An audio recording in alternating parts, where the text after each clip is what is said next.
नमस्कार किसान भाइयों, राम राम। बहुत बहुत स्वागत आपका आपके अपने पसंदीदा कार्यक्रम कृषि दर्शन में। हम फिर हाजिर हैं नई जानकारियों के साथ।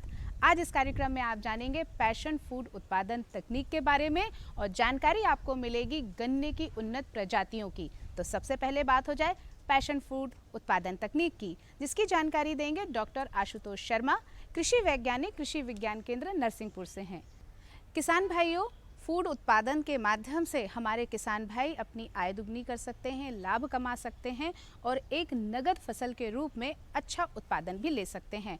पैशन फूड को हमारे भारतीय रूप में कहा जाता है कृष्ण फल भी, और इसका बहुत अच्छा उत्पादन भी होता है और उसके जो फूल होते हैं उसे कहा जाता है कौरव पांडव फूल भी। और इसका जो न्यूट्रिशन है, इसका जो पोषण है वो बहुत ही अच्छा है। विटामिन्स है, मिनरल्स हैं, इसमें बहुत अच्छे तरीके से मिलते हैं। ब्राज़ील का इसे फल कहा जाता है, लेकिन अब हमारे भारत में और ख़ास तौर पे मध्य प्रदेश में भी हमारे जो नरसिंहपुर के कृषि वैज्ञानिक हैं वो पूरी कोशिश कर रहे हैं कि हमारे किसान भाइयों के खेत में इसका उत्पादन बहुत अच्छा हो सके। तो पैशन फूड उत्पादन तकनीक की जानकारी आइए जानते हैं डॉक्टर आशुतोष शर्मा से। किसान भाइयों नमस्कार। हम जानते हैं कि जो है आज के समय पर फलों की खेती जो है बहुत ज़्यादा लोकप्रिय हो रही है। हम जानते हैं कि ज़्यादातर हम लोग आम, बिही, नींबू, संतरा, ये सभी इसकी सभी की फलों की खेती करते रहते हैं। लेकिन ये जो फल हैं ये पुराने फल हो गए हैं। आज के ज़माने में जो है नए किसान जो है, जो प्रगतिशील किसान होते हैं, वो नए तरह के फलों की खेती करना पसंद कर रहे हैं, जिसमें dragon fruit, passion fruit, strawberry, इस तरह की खेती है जिनको किसान भाई बहुत पसंद कर रहे हैं, जिनका जो है बाज़ार में मूल्य किसानों को बहुत अच्छा प्राप्त हो सकता है। इसमें एक प्रमुख फल है पैशन फ्रूट। पैशन फ्रूट जिसे हम कृष्ण फल के नाम से भी जानते हैं, ये सदियों से हमारे यहाँ पर हुआ करता था, लेकिन हम इसकी उपयोगिता को आज पुनः प्रतिस्थापित कर रहे हैं और ये इसकी खेती जो है पुनः जो है हमारे यहाँ पे बीच में लोकप्रिय हो रही है। वैसे तो ये ब्राज़ीलियन लोकेशन पे ज़्यादातर पाया जाता है, ब्राज़ील देश में ज़्यादातर इसकी खेती होती है, लेकिन साथ ही साथ में आज के समय पर हमारे जो दक्षिण के प्रांत है वहाँ पर इसकी खेती होने लगी है। इसके अलावा जो मणिपुर और जो हमारे नॉर्थ ईस्ट के जगह हैं, प्रांत हैं, वहाँ पर भी इसकी खेती बहुत तेज़ी से होने लगी है। इसका जो फल है करीब 300 से 400 रुपये किलो तक के रेट में जो है बाज़ार में मिलता है।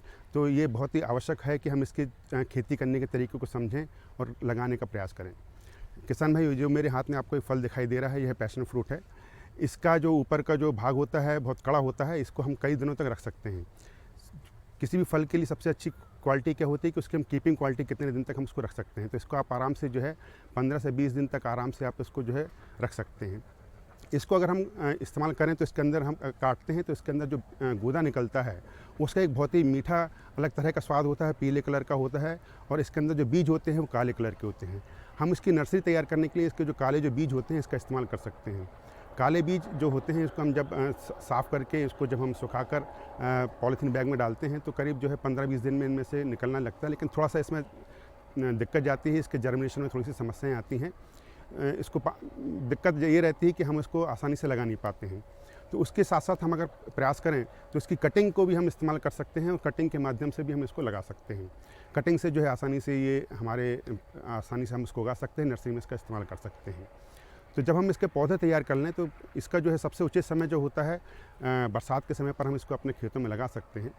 और ये जो इसकी जो मिट्टी की आवश्यकता होती है, जो हल्की रेतीली मिट्टी है, जो जिसको हम दोमट मिट्टी के नाम से जानते हैं, उसमें बहुत आसानी से उग जाता है। और इसके लिए जो है कम सिंचाई की भी आवश्यकता होती है, ज़्यादा हमारे को पानी की आवश्यकता नहीं होती, लेकिन हम ऐसी जगह का चयन करें जहाँ पर पानी बिल्कुल भी ना भरता हो। अगर पानी भरेगा तो ये पौधा जो है ख़राब हो सकता है। तो इसके लिए आवश्यक है कि हम इसको सही उचित ज़मीन का हम चयन करें जहाँ पर उसको हमें लगाना है। अब चूँकि ये बेलदार पौधा होता है, आप इसको मेरे पीछे आप देख रहे होंगे कि यहाँ पर पौधा लगा हुआ, इसको हमने जो बावर सिस्टम पे लगाया हुआ है।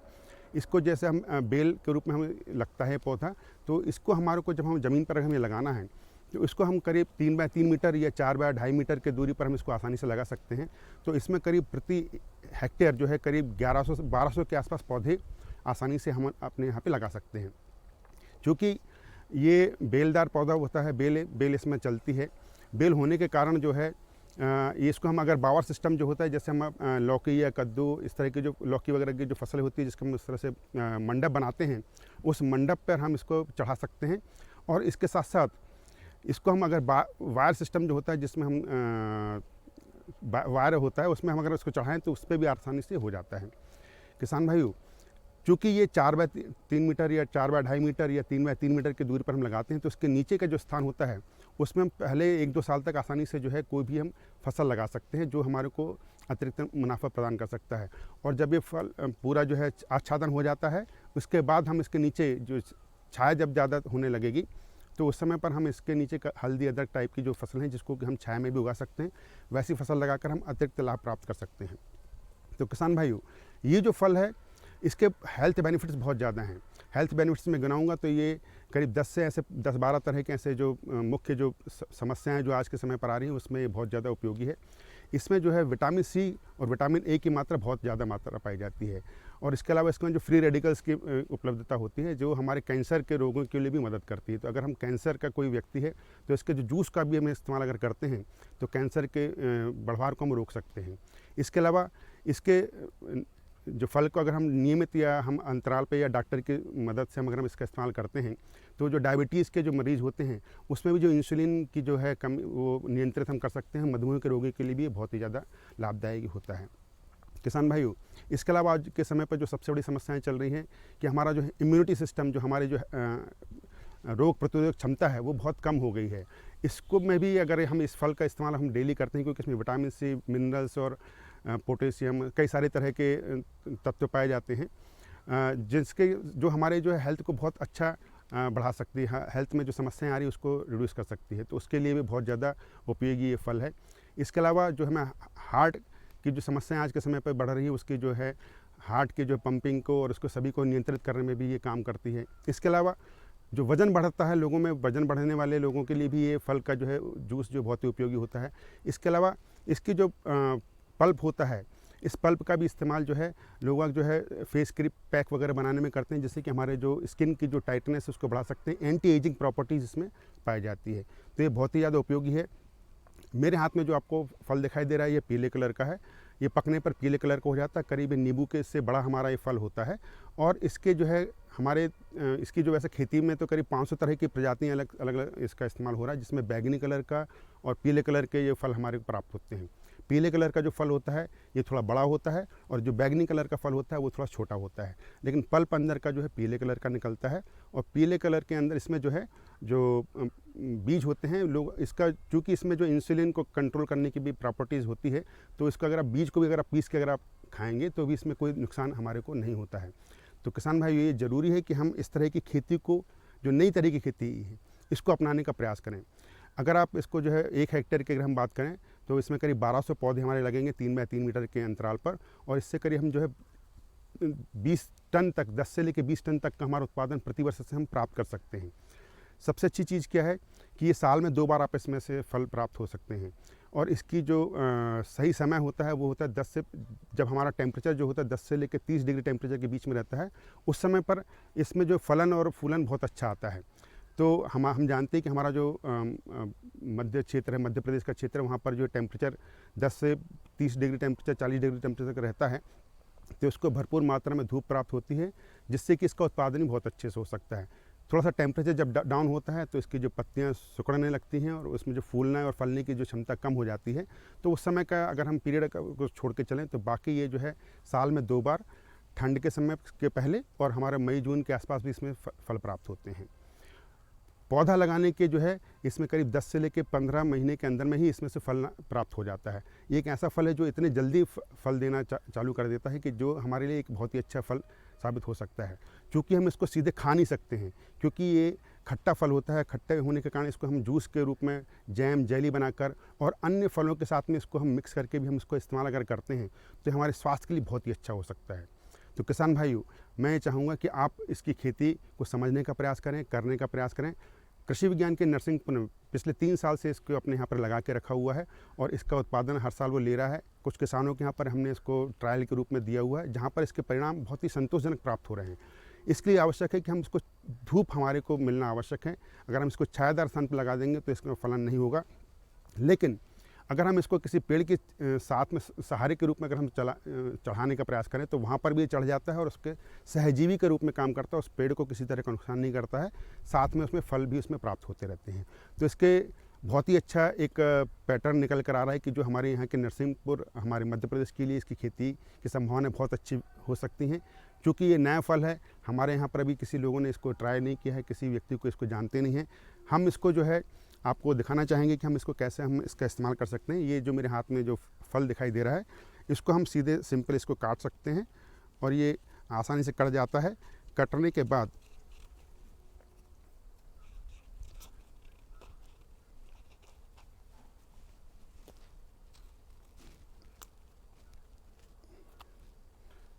ये इसका जो है अंदर जो गुदा आपको दिखाई दे रहा है पीले कलर का, और इसके अंदर जो काले बीज हैं, ये करीब हम इसको चम्मच के माध्यम से आसानी से निकाल सकते हैं। और इसको हम सीधे ये जूस जो है इस तरह से इसका ये पूरा पल्प बाहर आ जाएगा। और इसको हम किसी भी मिक्सी में, हल्का सा मिक्सी में डालकर इसको हल्का सा, अगर हम, क्यों है ये बीज के साथ में चिपका हुआ रहता है, तो अगर हम इसको हल्का सा क्रश कर दें तो ये आसानी से जूस बाहर निकल जाता है और उसको हम गिलास में सिंपल तरीके से घोलकर इसको हम इस्तेमाल कर सकते हैं। मेरा ये सुझाव है कि अगर आप कभी भी इस्तेमाल करें तो इसकी कम से कम मात्रा का एक फल से आप 1 गिलास 2 गिलास तक इसका जूस आसानी से बन जाता है। तो कम ही मात्रा में इस्तेमाल डेली करना चाहिए, क्योंकि इसमें बहुत ज़्यादा मात्रा में अलग अलग तरह के तत्व, पोषक तत्व पाए जाते हैं। तो ऐसा ना हो जाए कि हमारे को ज़्यादा इसका कुछ, अभी तक तो इसमें किसी तरह की कोई हानिकारक चीज़ें रिपोर्ट नहीं की गई है। तो ये एक अच्छा फल हो सकता है हमारे लिए जो है। इसका चूँकि जूस पर्पज़ का है, ये हम इसको सीधे खा नहीं सकते हैं, तो ये एक बहुत अच्छी चीज़ हो सकती है। तो किसान भाइयों, मैं चाहूँगा कि आप इसकी खेती की तरफ आकर्षित हों और कोशिश करें कि इसको एक बार लगाने के प्रयास करें। लगाने के बाद इसका टेस्ट करें। टेस्ट में आपको ये बहुत ही इसका मधुर टेस्ट आता है।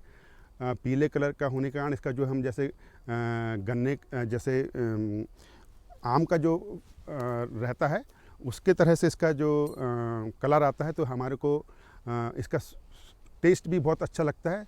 और इसमें अगर हम हल्की सी शक्कर डालकर आप इसको अगर इस्तेमाल करेंगे तो ये बहुत ही अच्छा टेस्ट आपको मिलेगा। इसका आप जूस हमेशा पीते रहेंगे तो बहुत ही अच्छा रहेगा।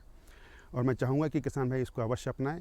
धन्यवाद। किसान भाइयों, कृषि दर्शन कार्यक्रम में वक्त एक छोटे से अंतराल का बस अभी उपस्थित हुए। उसके बाद आप जानेंगे गन्ने की उन्नत प्रजातियों के बारे में।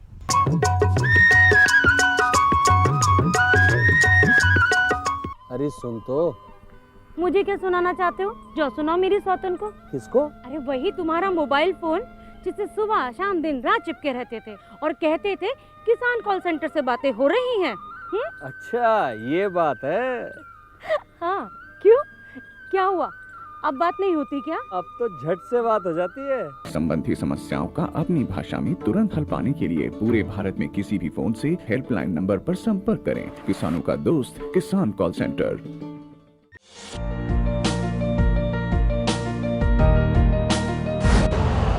यूरिया का स्वदेशी उत्पादन 70 लाख टन बढ़ाने के लिए 6 उर्वरक संयंत्रों का उद्धार किया जा रहा है।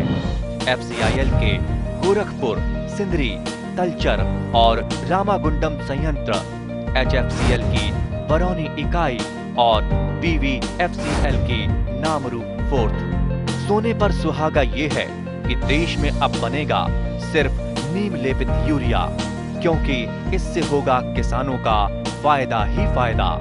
अनाज का उत्पादन 10% तक बढ़ेगा। बढ़ेगी 10 से 15% नाइट्रोजन क्षमता।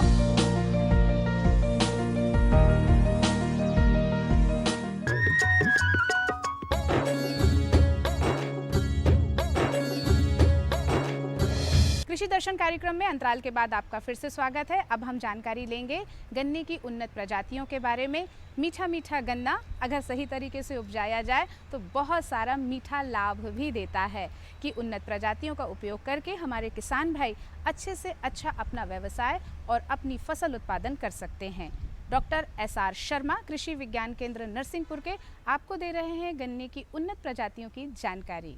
सम्मानित किसान भाइयों, मैं कृषि विज्ञान केंद्र से डॉक्टर SR शर्मा आपको गन्ने के क्या फ़ायदे हैं, गन्ना का क्या विकास होता है, गन्ने की कौन कौन सी प्रजातियां हैं, इसके बारे में जानकारी यहाँ दे रहा हूँ।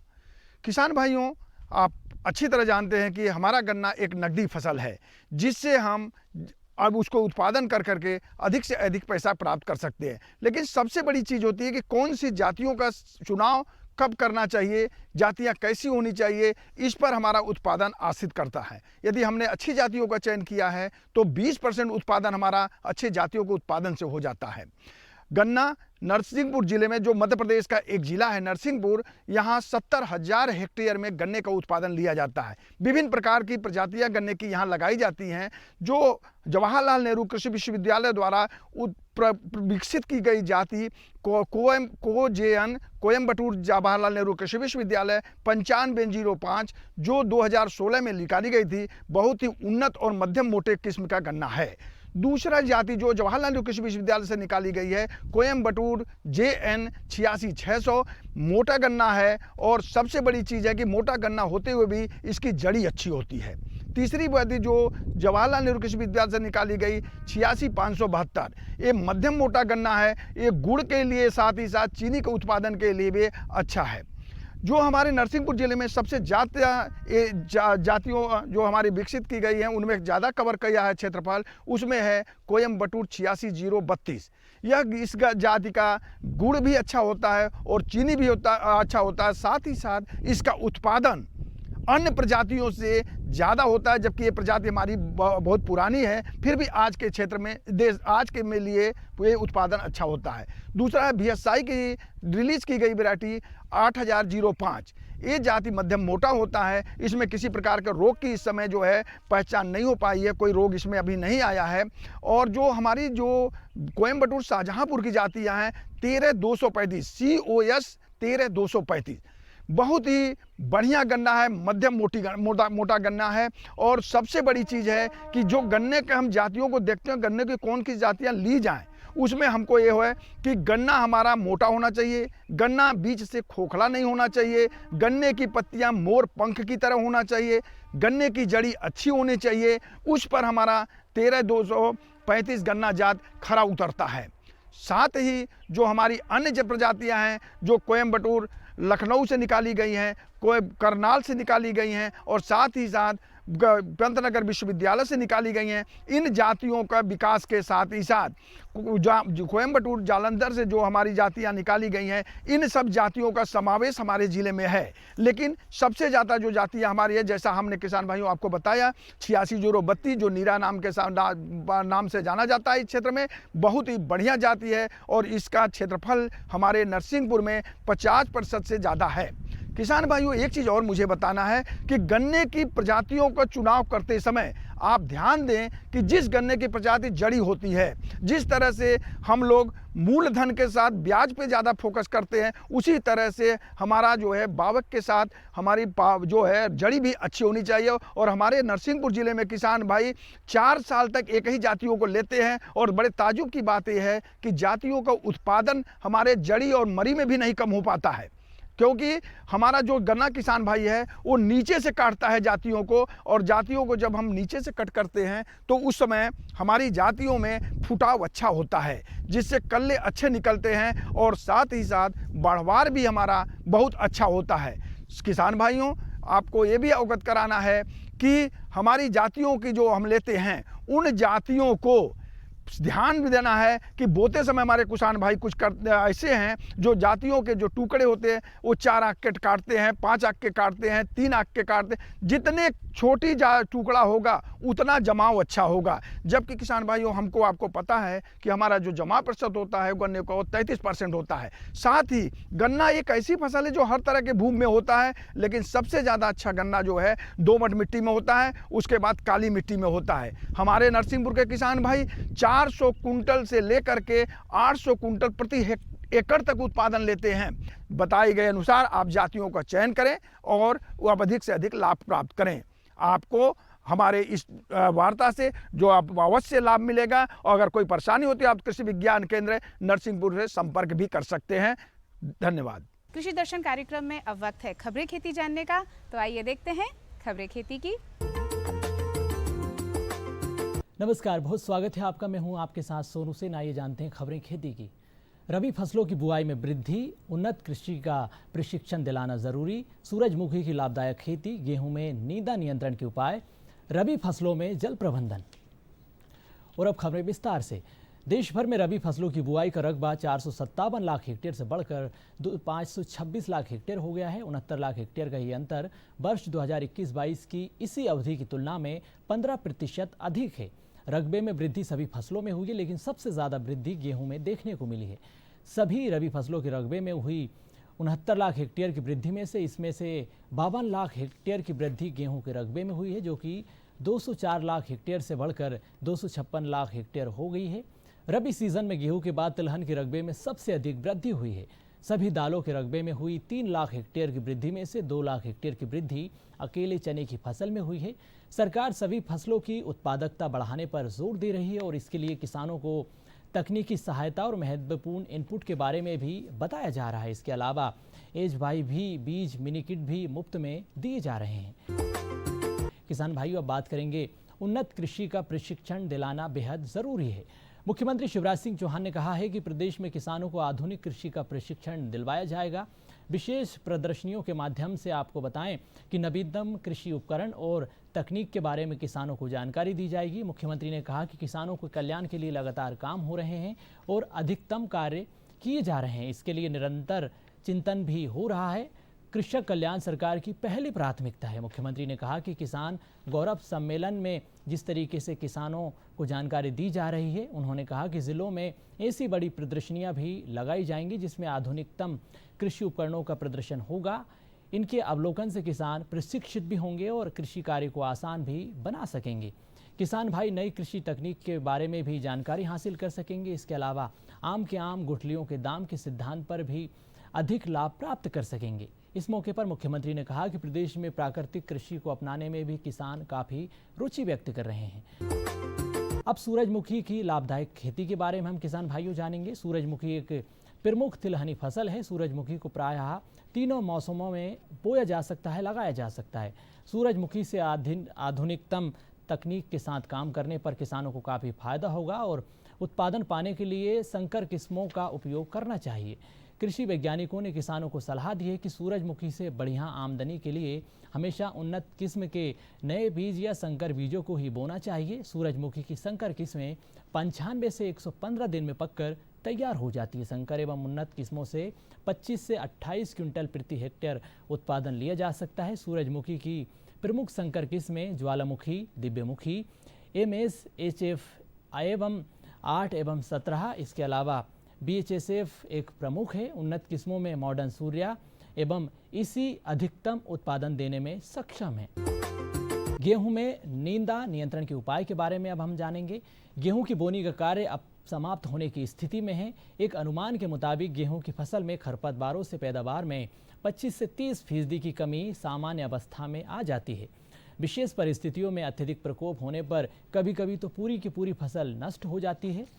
गेहूं की फसल में ज़्यादातर चौड़ी पत्ती वाले खरपतवार उगते हैं, जैसे कि बथुआ, अकड़ी, जंगली पालक इत्यादि। कहीं कहीं पर तो संकरी पत्ती वाले खरपतवार भी देखे जाते हैं, जैसे कि जंगली जई, गुल्ला, डंडी आदि भी गेहूं की फसल में उग जाते हैं। चौड़ी पत्ती वाले खरपतवारों के नियंत्रण के लिए मेट सल्फ्यूरॉन 8 ग्राम प्रति एकड़ सल्फेस्टेंट के साथ घोल मिलाकर पहली सिंचाई के बाद खेत में छिड़काव करना चाहिए। ध्यान रखें कि 25 से 30 दिनों के बीच नींदानाशक का छिड़काव होना चाहिए। 40 से 45 दिनों के बाद की अवस्था में नींदानाशक का छिड़काव करने पर बालियों में विकृति आने की संभावना रहती है। संकरी पत्ती वाले खरपतवारों के नियंत्रण के लिए आइसोप्रोट्यूरॉन 400 मिलीलीटर का छिड़काव करना चाहिए। और अब किसान भाइयों, हम बात करेंगे रबी फसलों में जल प्रबंधन के बारे में।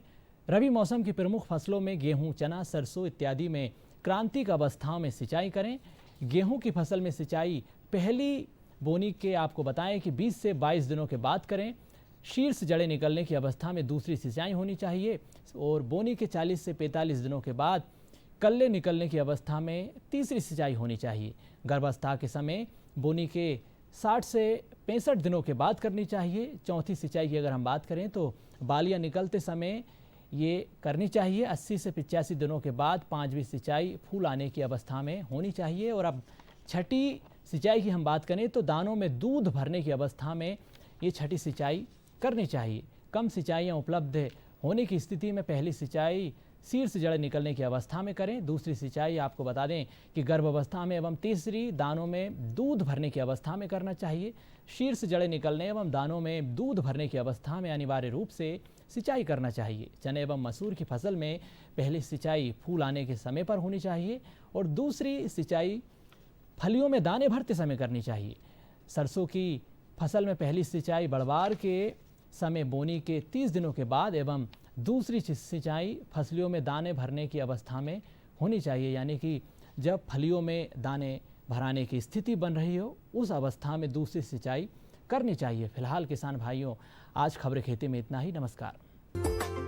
किसान भाइयों, आज इस कार्यक्रम में आपने जाना पैशन फूड उत्पादन तकनीक के बारे में, जिसकी जानकारी दी डॉक्टर आशुतोष शर्मा ने, और आपने जाना गन्ने की उन्नत प्रजातियों के बारे में। डॉक्टर SR शर्मा ने आपको इसकी बहुत अच्छी तकनीक बताई।